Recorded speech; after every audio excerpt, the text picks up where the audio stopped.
چې کله پیسو ته حاجت که نه انساني ضرورت راشي ماښام د لمونځ نه پس یو د پاسه سل ځله الله ما پې تجربه کړې ده لس پنځه شل ځله به مې ویلي تجربه مې پې کړې ده تاسو دپاره ښه نو بس دا وایئ الله بس تاسو جیب نه خالی کوي که ډېره جد دي که نه چې نه ښه حالات مې ښي نو بیا استغفر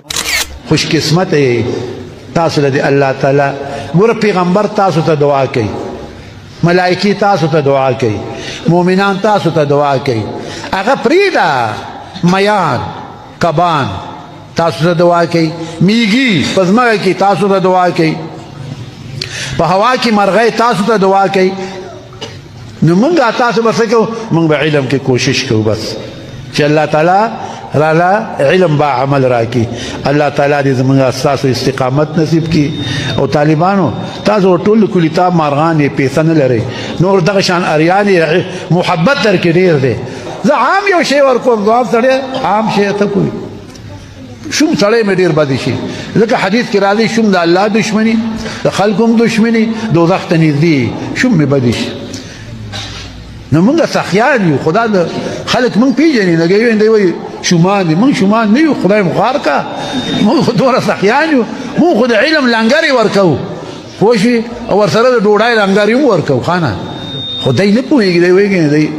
شومان نو طالبانو ما کې شمواله نشته دی هر عالم کې شمواله نه ښه نو تاسو ته یو خبره کوم بیا به په کار راځي اوس خو تاسو هم د کرکڼې سر کونه نه پیژنئ خو وروسته به په کار راځي چې کله پیسو ته حاجت وي که نه انساني ضرورت راشي ماښام د لمونځ نه پس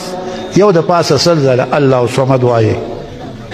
الله صمد الله صمد الله صمد یو د پاسه سل ځله دا وایي ما پې تجربه کړې ده لس پنځه شل ځله به مې ویلي تجربه مې پې کړې ده تاسو دپاره ښه نو بس دا وایئ الله بس تاسو جیب نه خالی کوي ګزاره به دې کېږي د ته نور څه کوې ته څه جیزونه اخلې ځان له خو بس ستا ګزاره کېږي بس سبق وایه علم ښیه او که ډېره جد دي که نه چې نه ښه حالات مې ښي نو بیا استغفر الله الذي لا اله الا هو الحي القيوم دا زور وایي ښه طالبان دې زور وایي هو الحي اللي که نه تاسو حیل وایي زور ځکه دا زوره فضله دی امال فضله دی مطالعه مال زل راځي ښه ته به نه پوهېږي مال به را رواني زه خو یو څو ځله وم نو څوک را رواني وایم هغه دی را روان دی تاسو ته چل خیم وای خدای مخوار نه که ځان کلک کوي ښه ځان کلک کوي دې کې خو قرآن کې خپله الله وایي تستغفروا ربكم انه كان غفارا يرسل السماء عليكم مدرارا ويمددكم باموال ګوره قرآن خپله ورته وایي الله وایي ويمددكم باموال امداد به وکړم د مالونو ستاسو مال بدله ډېروم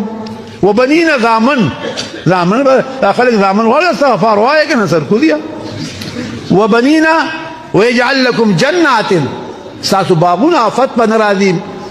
په باغونو فصلونو باندې ويجعل لكم انهارا اوبه به نه وچېږي دا شپږ فایدې دې آیات کې الله وایي بل آیات کې الله وایي ما كان الله معذبهم وهم يستغفرون نه الله تعالی چې عذابوي دا خلک او دې استغفار وایي تو طالبانو دویم استغفار ځان ته روایي ښه زه خو دغه وایم نو